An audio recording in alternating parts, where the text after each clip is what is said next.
조선시대를 대표하는 도적이자 황해도를 기반으로 신출 귀몰하던 임꺽정은 악명 높은 흉악범이지만 오합지졸의 도적 무리를 이끌면서도 관군과 수차례 싸워 해치우는 등 여러모로 능력이 있는 도적대의 두목이었습니다.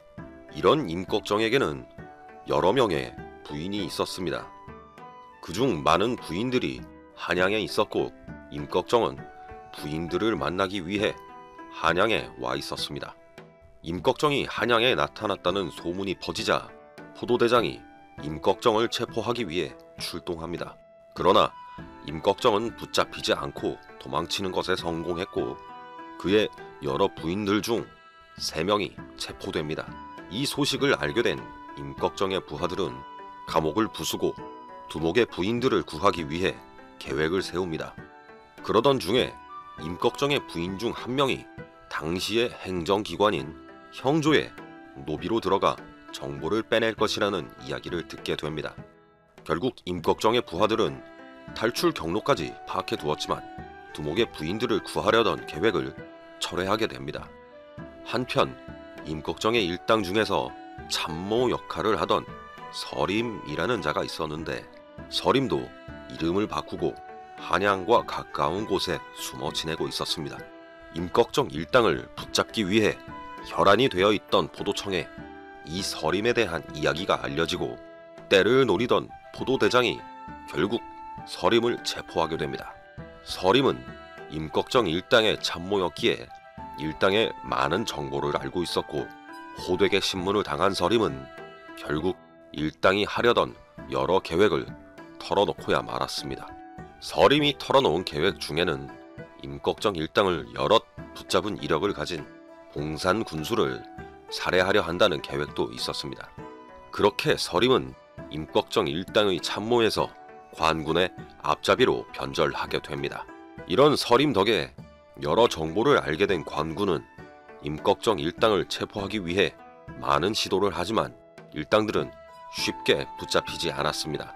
임꺽정 일당은 매우 잔인하고 흉악한 도적들이라고 알려져 있었고 겁에 질린 주변의 마을 사람들은 일당에게 당할지도 모른다는 생각에 이들이 붙잡히지 않게 도움을 주기도 했습니다.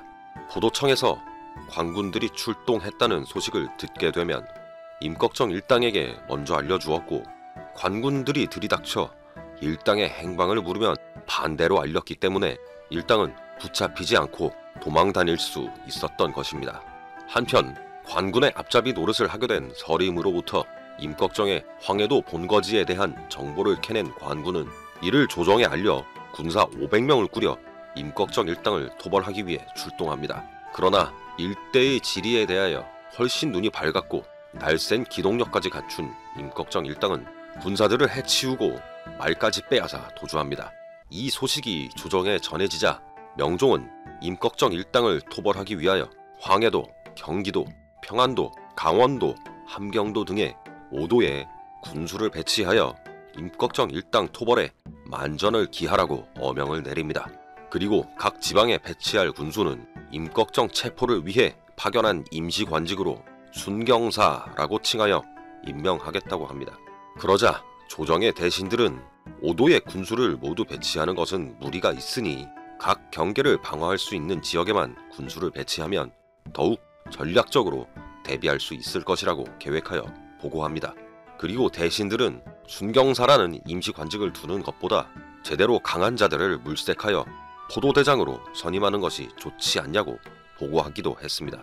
그러나 임꺽정 일당의 토벌에 열이 오른 명종은 순경사 임명을 결정하여 황해도와 강원도로 파견을 보냅니다. 이 당시에 황해도와 강원도는 흉년이 심했는데 순경사가 파견되면 각 지방의 백성들이 그들을 대접해야 했기에 그 피해가 컸습니다.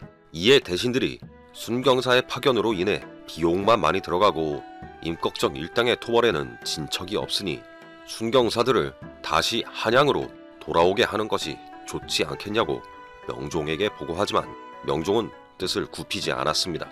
그리고 며칠이 흘러 마침내 황해도의 순경사가 명종에게 중요한 일을 알려왔다는 보고가 들어왔고 그 내용은 임꺽정을 붙잡았다는 소식이었습니다.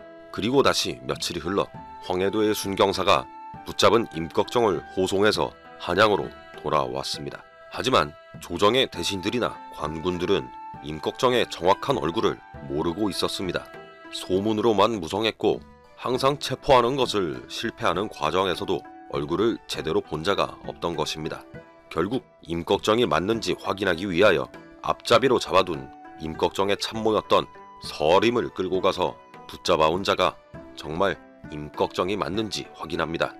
그러나 붙잡혀온 범인은 임꺽정이 아니었습니다.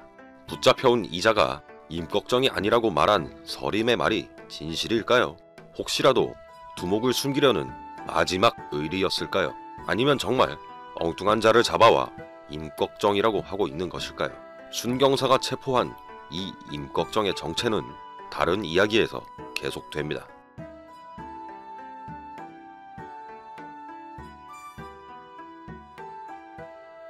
구독해 주실 거죠? 부탁드릴게요. 감사합니다.